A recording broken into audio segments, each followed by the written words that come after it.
Hello friends, इस video में हम प्रेजेंट प्रोग्रेसिव टेंस के बारे में पढ़ेंगे।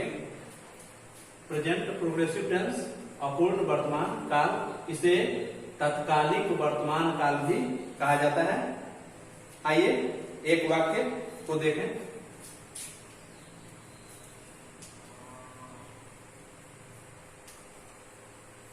ही इज रीडिंग, हिंदी होगी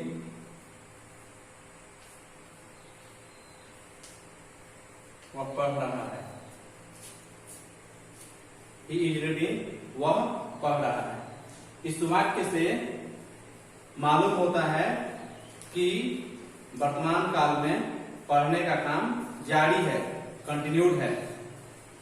इस वाक्य से मालूम होता है कि वर्तमान काल में पढ़ने का काम जारी है। अतः इस प्रकार के वाक्यों के वर्ब्स प्रेजेंट कंटिन्यूअस टेंस या प्रेजेंट इम्परफेक्ट टेंस में होते हैं। इम्परफेक्ट का अर्थ होता है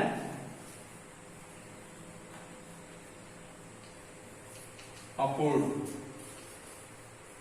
इम्परफेक्ट का अर्थ होता है अपूर्ण। कार्य के जारी रहने का अर्थ ही होता है कि काम अपूर्ण है। कार्य के जारी रहने का अर्थ होता है कि काम अपूर्ण है। वह पढ़ रहा है अर्थात पढ़ने का काम जारी है, अर्थात काम अपूर्ण है। अतः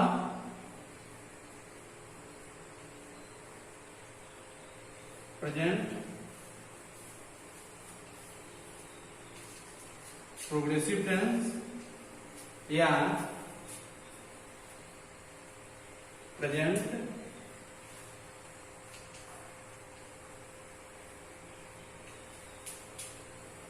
कंटिन्यूअस टेंस अथवा प्रेजेंट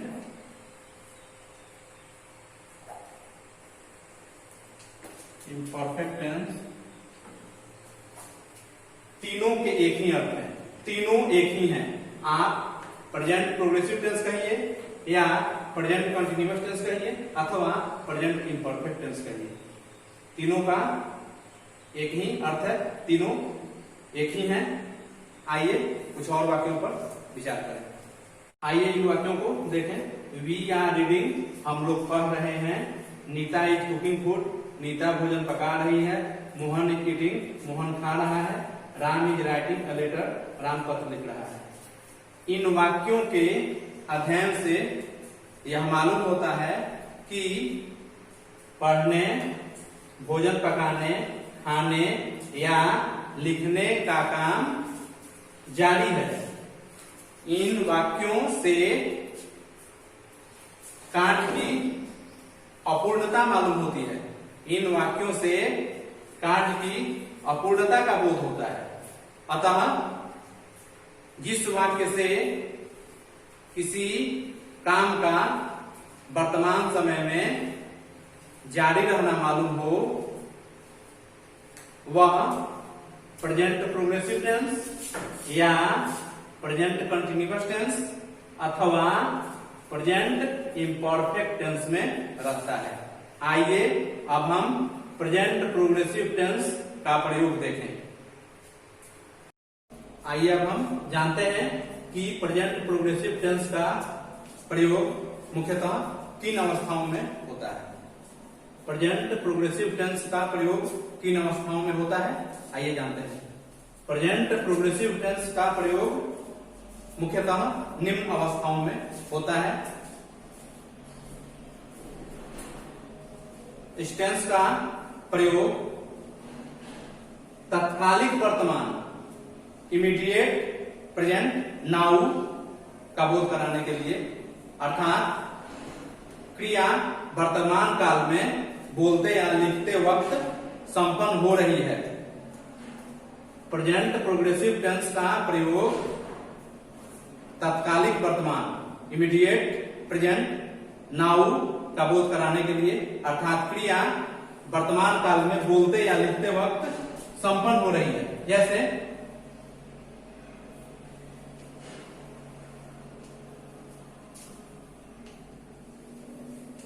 आई एम रीडिंग, अर्थात मैं पढ़ रहा हूं। यहाँ पढ़ने का काम बोलते वक्त जारी है, बोलते वक्त पढ़ने का काम चालू है। इस क्रिया का प्रयोग उस काम के होने या चालू रहने का बोध कराने में भी होता है जो अभी तत्काल में नहीं हो रहा है, परंतु अभीष्ट समय के आसपास या इन दिनों हो रहा है। जैसे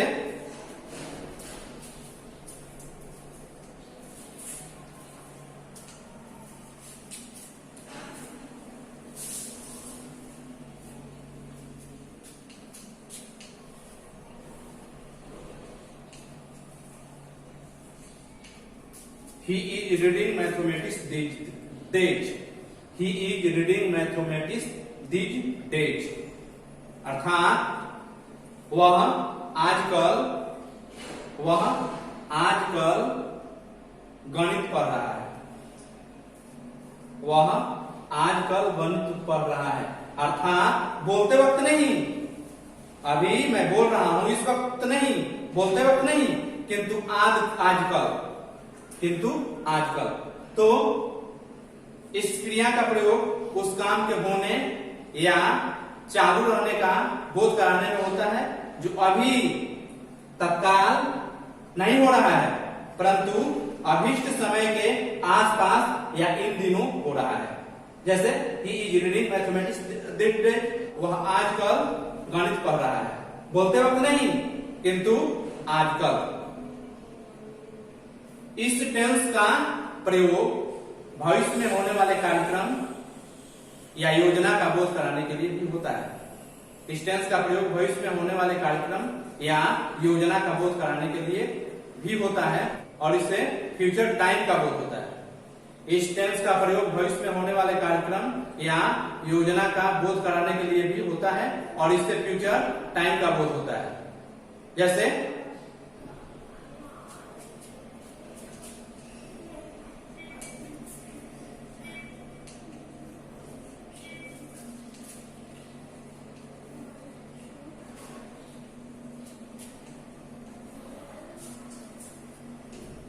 he is going to Patna tomorrow.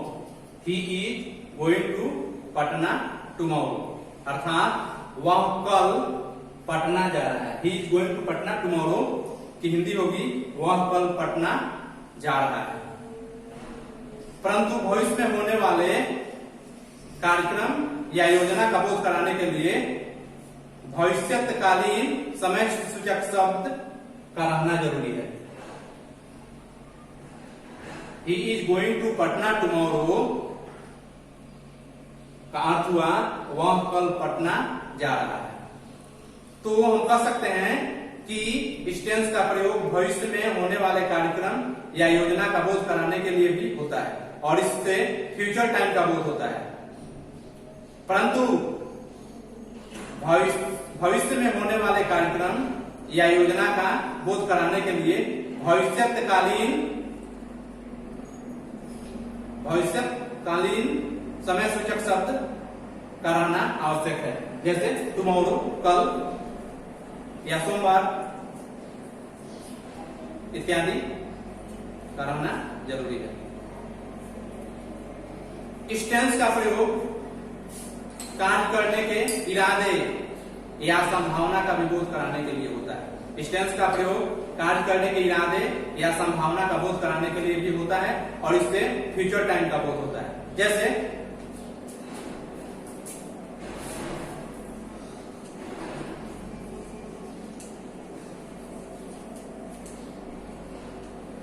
I am going to die, अर्थात मैं मरने जा रहा हूं। एक और वाक्य देखते हैं।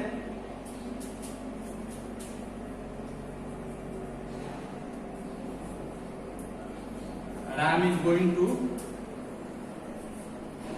By A car, Ram car खरीदने जा रहा है।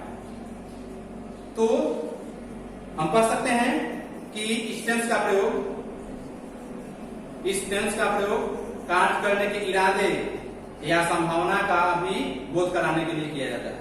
इस टेंस का प्रयोग कार्य करने के इरादे या संभावना का बोध कराने के लिए भी होता है और इससे फ्यूचर टाइम का बोध होता है। आइए अब हम इस टेंस की पहचान एवं अनुवाद बनाने का नियम देखें। प्रेजेंट प्रोग्रेसिव टेंस ऐसे वर्ब्स जिनसे वर्तमान में काम के तत्काल होने का बोध होता है। ऐसे वर्ब्स जिनसे वर्तमान में काम के तत्काल होने का बोध होता है प्रेजेंट प्रोग्रेसिव टेंस में होते हैं। पहचान हिंदी वाक्य की जिस क्रिया के अंत में रहा हूं, रही हूं, रहे हैं, रहा है, रहे हो इत्यादि रहता है उस क्रिया का अनुवाद प्रायः प्रेजेंट प्रोग्रेसिव टेंस में होता है। हिंदी वाक्य की जिस क्रिया के अंत में रहा हूं, रही हूं, रहे हैं, रहा है, रहे हो इत्यादि रहता है उस क्रिया का अनुवाद प्रायः प्रेजेंट प्रोग्रेसिव टेंस में होता है। आइए अब हम अनुवाद बनाने का नियम जाने। रूल देख लें। पहले सब्जेक्ट, उसके बाद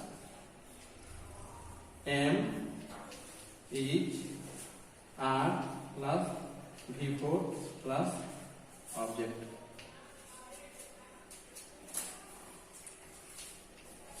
मैं जा रहा हूं, अंत में है रहा हूं। हिंदी वाक्य की क्रिया के अंत में रहा हूं है, इसलिए इस वाक्य का अनुवाद हम प्रेजेंट प्रोग्रेसिव टेंस में करेंगे।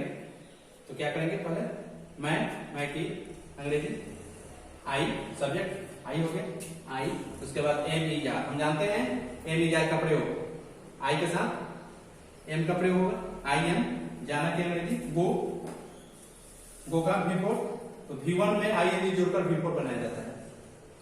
गो तो V4 क्या बनेगा? Going, I am going. Ram खा रहा है,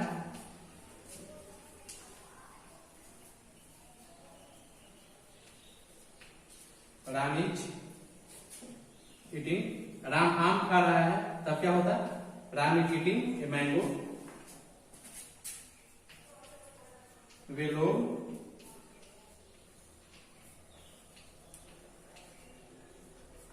पढ़ रहे हैं, दे आर रीडिंग। यहां एक बात ध्यान देना है,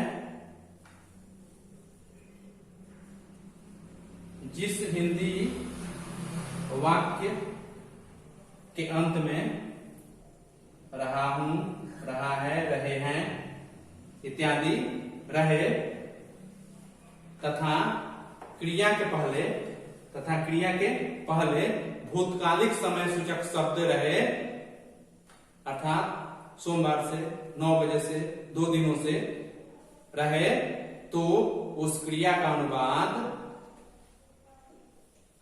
प्रेजेंट परफेक्ट प्रोग्रेसिव टेंस के उपयुक्त वर्ब द्वारा होगा। प्रेजेंट परफेक्ट प्रोग्रेसिव टेंस के उपयुक्त वर्ब द्वारा होगा। प्रेजेंट प्रोग्रेसिव टेंस के वर्ब द्वारा नहीं होगा। किसके द्वारा होगा? प्रेजेंट परफेक्ट प्रोग्रेसिव टेंस के उपयुक्त वर्ब के द्वारा उसका अनुवाद बनाएंगे। तो जिस हिंदी वाक्य के अंत में रहा हूं, रहा है, रहे हों, रहे हैं इत्यादि रहे तथा क्रिया के पहले भूतकालिक समय सूचक शब्द रहे, तो उस क्रिया का अनुवाद प्रेजेंट परफेक्ट प्रोग्रेसिव टेंस के उपयुक्त वर्ब द्वारा होगा। प्रेजेंट प्रोग्रेसिव टेंस के वर्ब द्वारा कतई नहीं होगा। जैसे मैं